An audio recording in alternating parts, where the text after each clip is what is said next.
Hey, they call me the meat man. Y'all will see me eat now. Hit on the meat man. Y'all will see me eat now. I got jaws like a bear trap, a teeth So, like a razor. You've spent over a decade cooking barbecue. You've gone from just having a restaurant to being on the iconic top 50 list.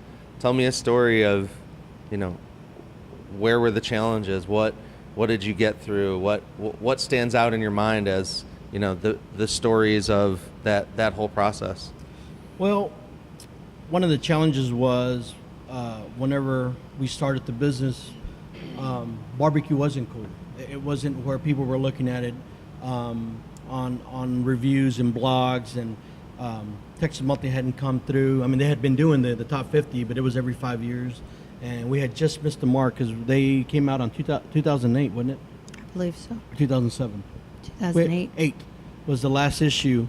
So being off the beaten path, where we were at before, the road paralleled with 35, so you either knew about it or you didn't.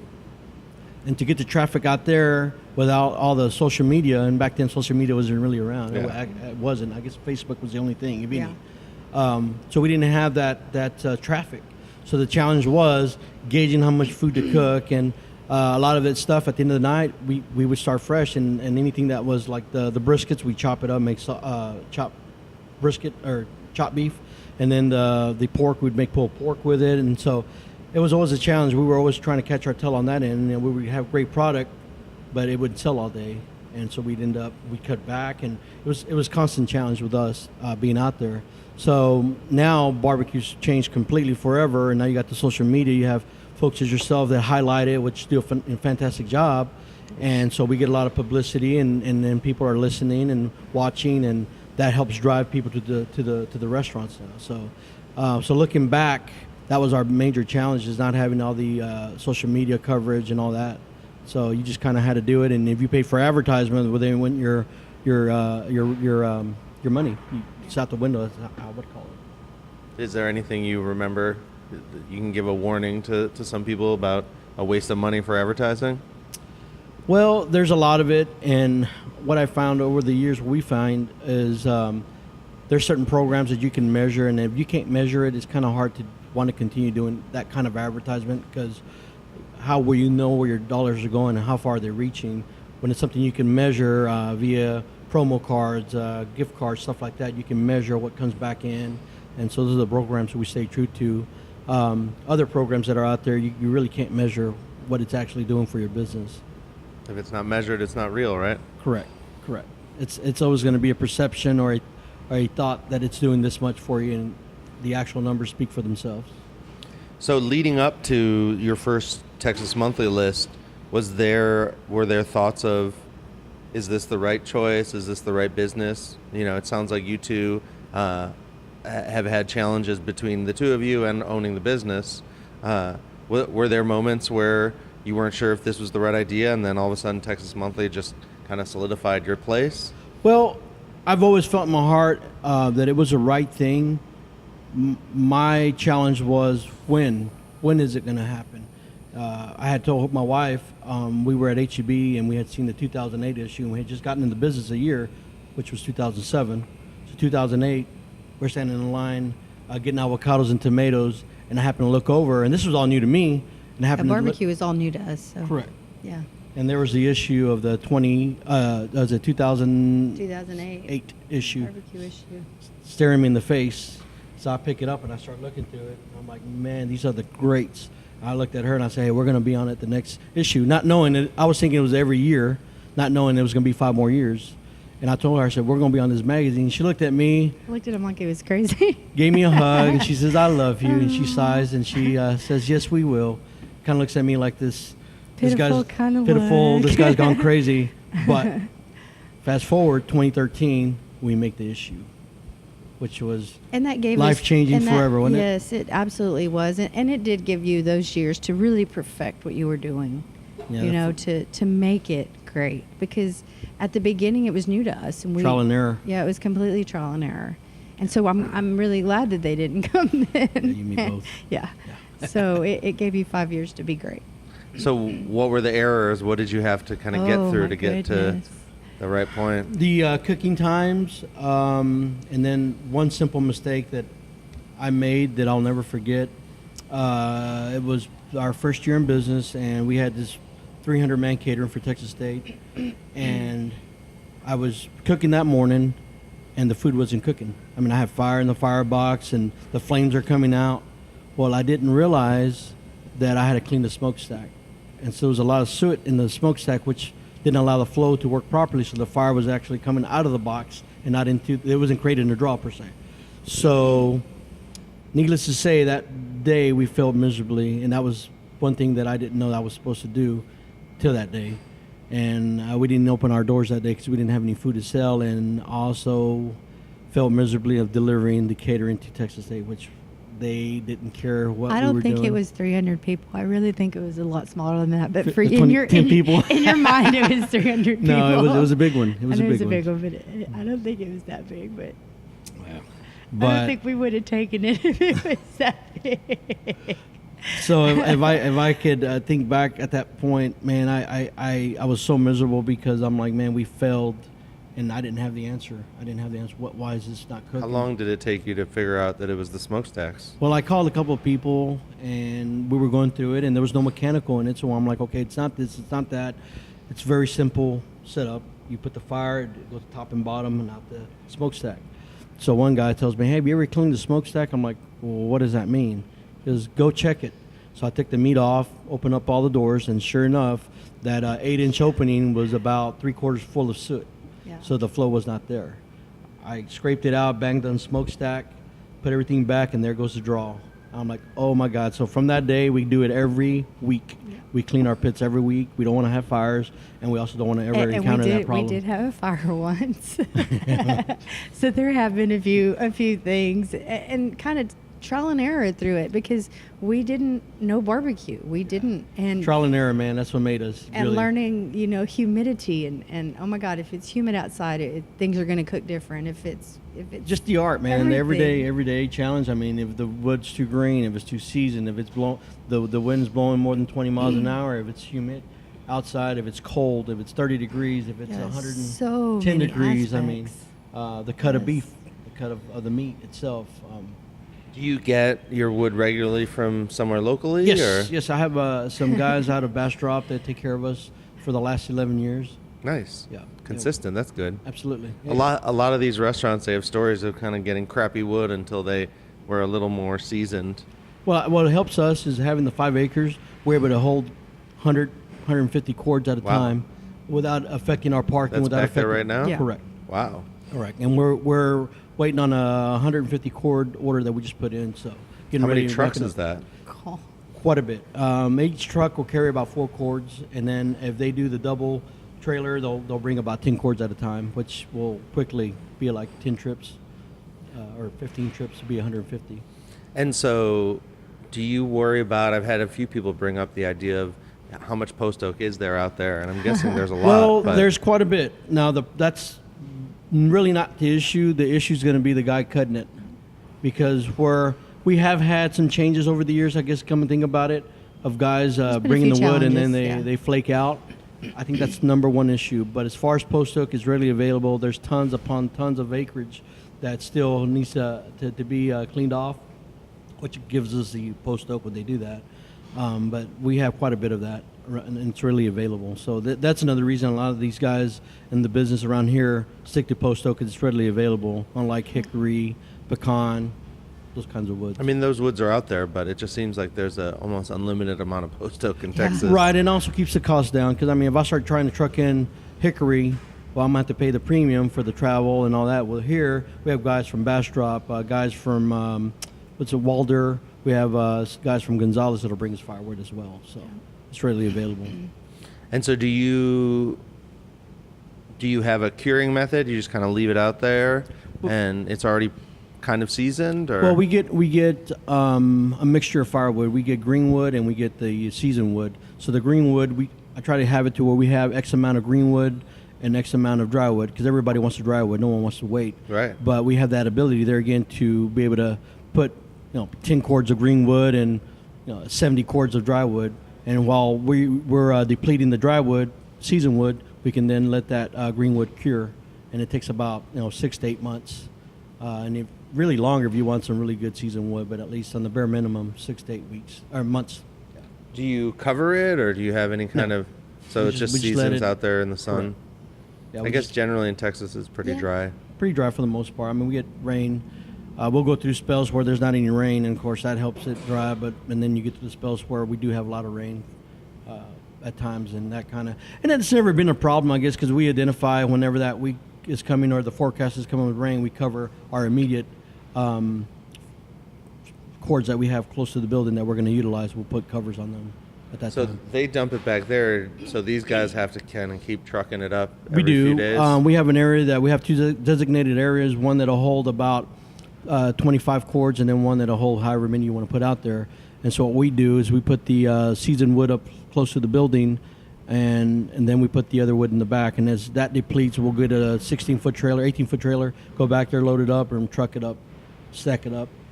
And then I'm Well, crazy about it, but I might call you if I need a few. yeah, few I was logs. working on a project, but sometimes if you start selling your firewood and then you don't have any, but I was working on a program where I was to start selling firewood as well. Really? So something I might circle back and visit. My business mind is always going. It's always going. How can I make the extra buck? Well, I have a little stick burner, and so I actually bought an eighth of a cord, not very much, from Carrie Bexley at Snows a while back. So I've been kind of slowly going through that, and then Joey Machado from B&B Charcoal gave me a bunch of their kiln dried logs. So I'm good for now, but I'm so curious how different woods burn, how even just the post oak, different people getting different post oak, and how it works, because you know how it is. You're always experimenting. You're always trying something new, and Right. I almost want to have here's the Snows wood, here's the Bastrop wood, and just see what all the That's different cool. things do. What are you experimenting with? What are you kind of looking at? You say you like to cook everything.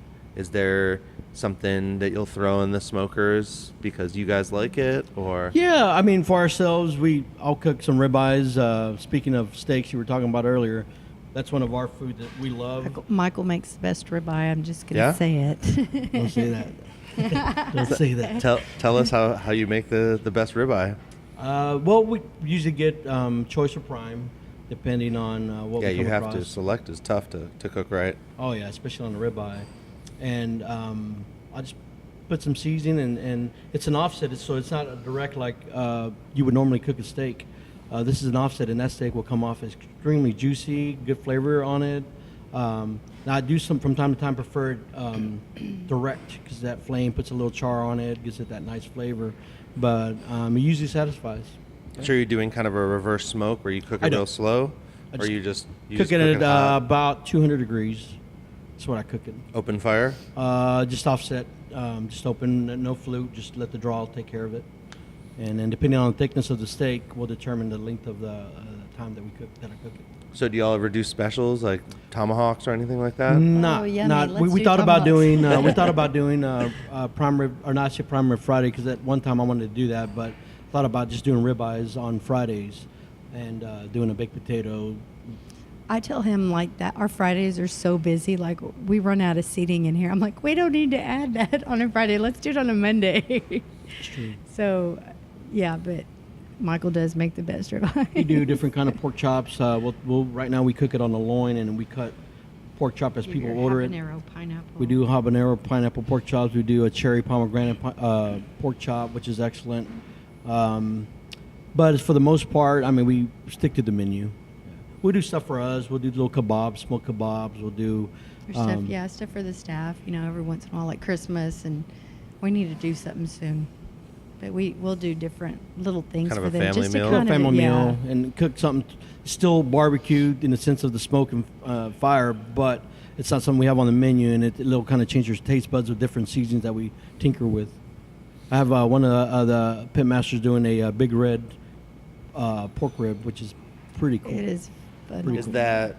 Are you making a big red sauce, or are you just straight up pouring big red onto? No, the... he's making making the sauce. He'll take the big red and add his little twist to it, and then he glazes them towards the end, and they're excellent. And he's asked me if he can put them on the menu on certain days, and I don't have a problem with that. Are they? Is it hard to keep it from burning? I know the sugar can Well, I think turn the black key pretty fast. the key to it is glazing it towards the end, and you kind of let it. Because if you do it during the midpoint of where it's cooking, you're going to definitely get that burnt sugar. But if you do it towards the end, at least I always tell them about 10 to 5 minutes before you get that product off, go ahead and glaze it and let it start to caramelize and then get it off. And I think that's the key thing to do. Do you just let them experiment? They kind of come up with ideas and figure it out? I do. I'm a firm believer that sometimes their imagination could come up something brilliant. And you never so know. you just never know. Absolutely. Till you start seeing them just soaking ribs in Big Red or something. Yeah. That or beer. So I'm like, no.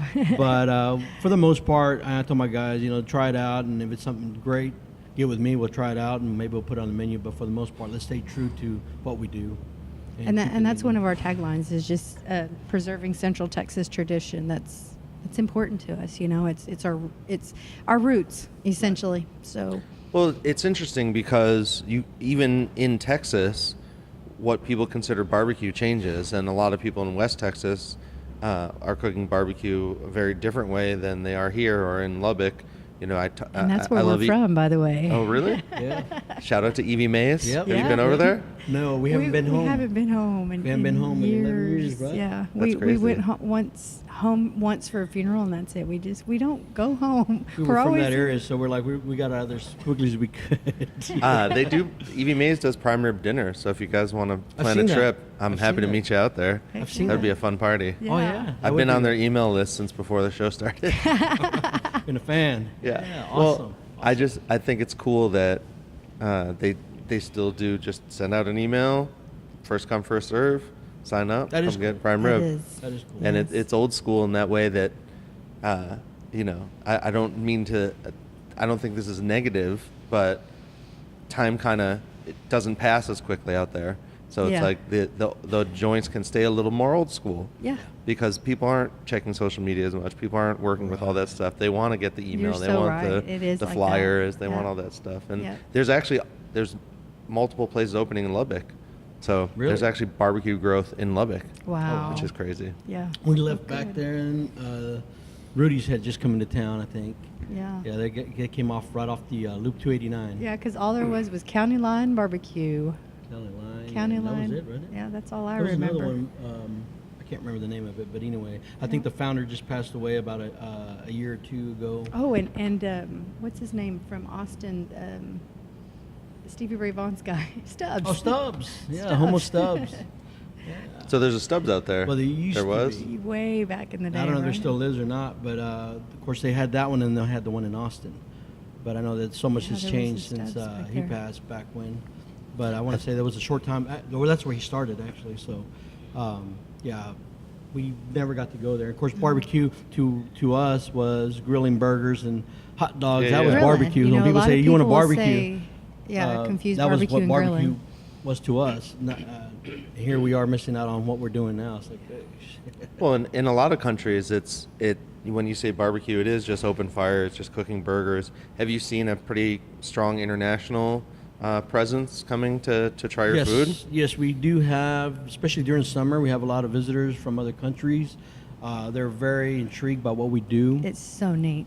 It's so And- neat to see them walk in here and they see those pits and they're just like, oh my gosh, the looks on their face. They're like a kid in a candy store. It's even better when you open the doors and they see the product on the pit. Yeah. They lose their mind. But yeah, there's a lot of they're intrigued by it. There's a lot of interest, and some of it I guess can go back to it's new to them, and then some of it it's in the process of they're wanting to replicate what you're doing, which they can go at it if they want. Do you do a lot of pit tours? Do you have I do. people I going do. through there a lot? Yes, sir. We do. And then the new design allows for people to be able to look into our pit area. And that usually satisfies, and then those that want more will take a little pit tour from time And then to you time. can, there's a seating outside that's almost directly in front of the pit area as well. The firebox and all. You can walk up to the wall and it's screened and see the fire pit going, which is kind of cool. Do you think that the whole, the smoke, the smell, it's one of my favorite parts. Just pulling in here, I like immediately kick my door open and just sit there and Just take it all in. respond to a few texts and enjoy the smell. What do you think it is about all that's just so inviting? I mean, it's just so Well, the friendly. sense of smell triggers memories. It triggers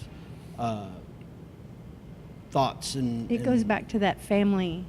that sense. That sense sense does of something. family, yeah. I guess when you think about that smoke smell, it triggers. Hey, I remember I was in the backyard, and these are the times we spent.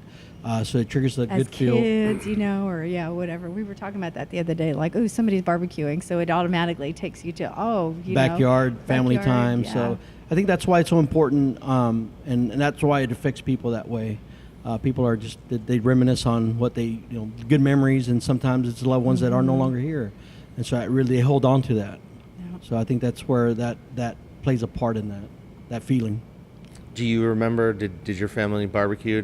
They cook anything similar to what y'all cook now? Or Well, Austin used to rub a brisket with mustard No, and wrap I it in have foil, never- I've and then never- she'd get these gallons of I've liquid never smoke, cooked and she would put brisket. it in This his is all roaster Michael, and put it y'all. at 250 forever. Michael had no idea how to cook a brisket. We were first married, and we got married very young. Michael and I were 21 when we Lubbock? got married in In Lubbock. the Lubbock area. Yep. And yeah, he didn't know how to cook a brisket, and that was how he used to cook a brisket with And liquid the smoke. funny story, the brisket would make me so Oh, it would make him so sick. That It liquid was not the brisket; smoke. it was the liquid smoke. yeah, because you can't use very much of that. Well, I didn't know that, and so I would put bottles He's and bottles 21. upon bottles. He had no clue. And I thought, oh man, I am doing a hell of a job on this brisket, and it had mustard, and I don't even think I put salt and pepper on. It was just mustard and liquid It smoke. was just horrible.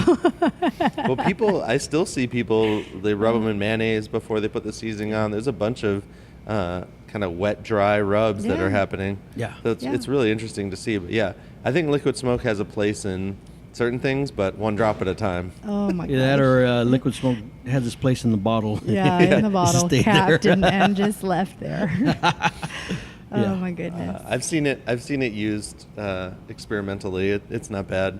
But yeah, as far as Texas barbecue is concerned, we make our own smoke. Yeah, exactly. There's no liquid there. It's just Yep. their own smoke here. Do you get tired of smelling like smoke? Have you? There's I do, but it's probably the girl in me.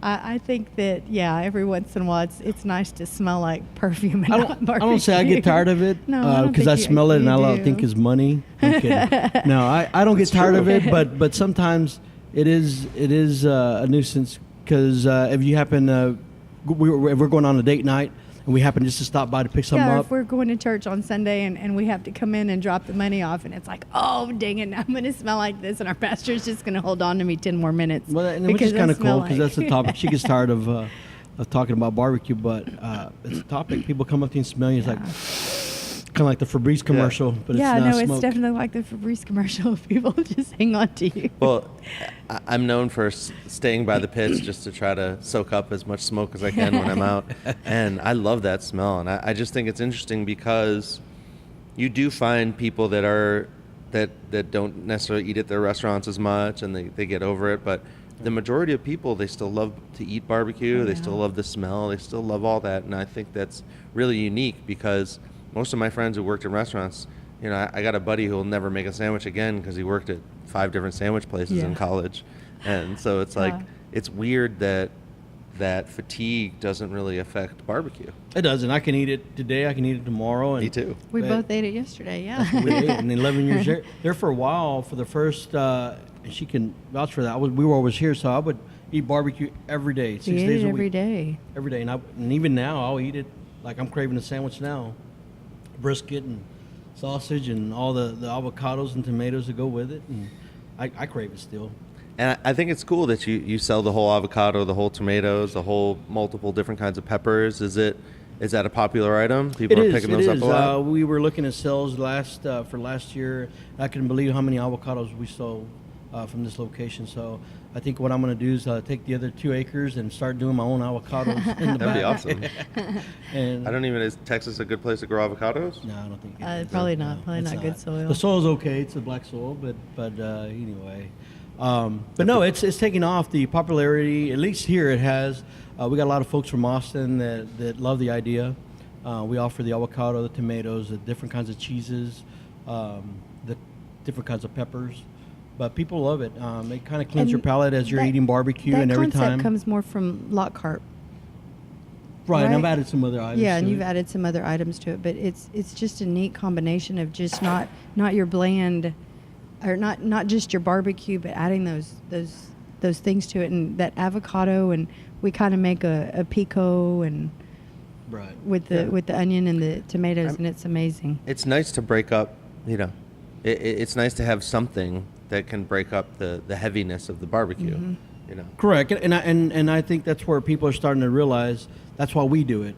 And I've had some people mouth off and say, well, that doesn't go with barbecue. So, well, have you tried it? No.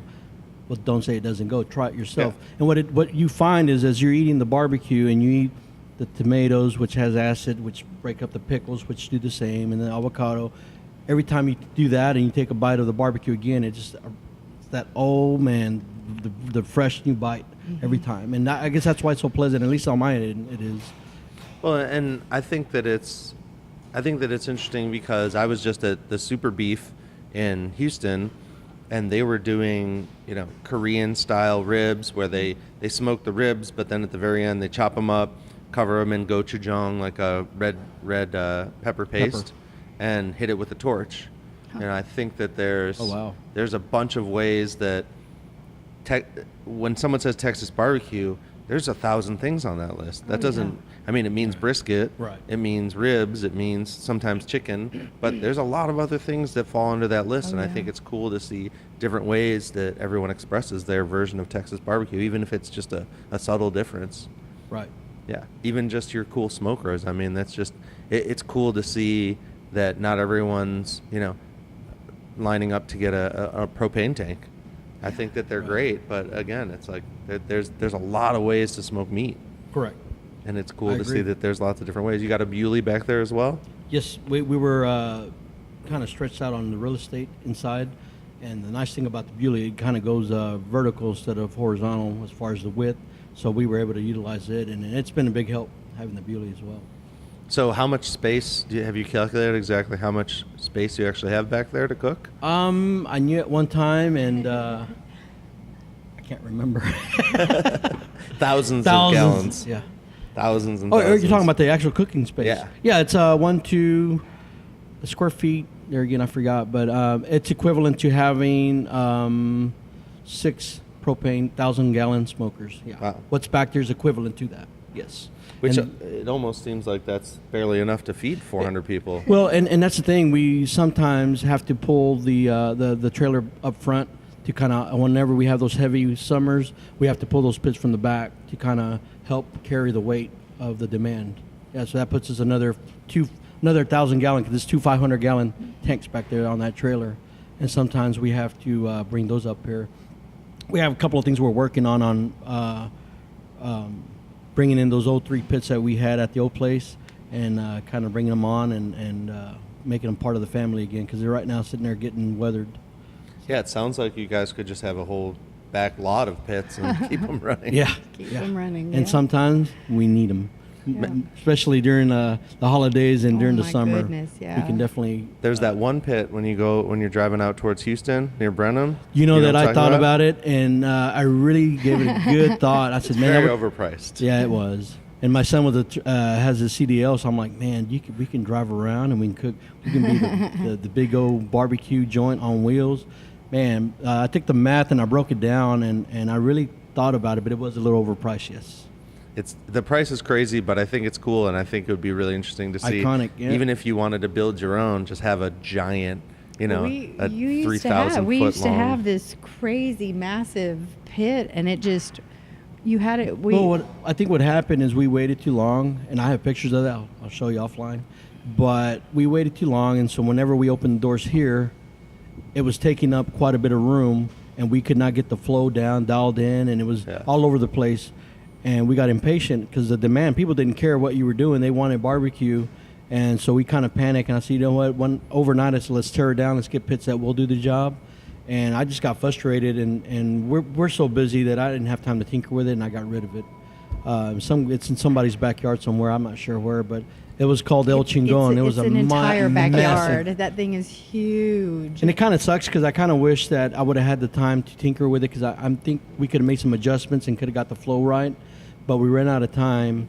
And of course, when business calls, duty calls, you got to go, man. You don't have time to do stuff like that. Heck, I don't even have time to drive my Classic. Nevertheless, weld and put little baffles and doing all kinds of things to that big pit. But it was a massive pit. It would probably hold, probably a herd of cattle in there. I'm a good 20 cows. Really? In It there. was that big? It was I'll show you pictures offline here shortly. Yeah. But yeah, it was a massive pit. Well, and might be time to get another one. But at the same time, I've looked at it and I've talked to people because I've seen these. I don't know if they're for HVAC or something. There's these just giant tubes on the side of the road, off the highway in places, and I feel like it would eventually just be a waste of wood, and it would be better to just have a bunch of smaller pits rather than one giant one. Because I feel like once you get past a few hundred feet or whatever you do, that the temperature is going to drop so far way down the pit like that, right? Well, I kind of view it as a house. The bigger the house, the more HVAC you're going to need. The more costly that's going to be long term. Yeah, you need like 3 fireboxes. Yeah. Yeah. And so the smaller the home or the mid-sized home, it requires less HVAC, H units, X amount of zones. You don't have to have so many zones as far as to cool the house down. Yeah. Well, so we have a wide-ranging group of fans. They're people who are cooking in their backyards. They're people who are working in pits right now, restaurants just like this. What's your message to the enthusiasts, to the people who love barbecue, love to cook it, love to eat it? What's your message to barbecue people, to the fam? Well, I would just say that have fun with it. That seems to be the one of the big parts of what we do. I mean, we do it every day. So we call it the labor of love.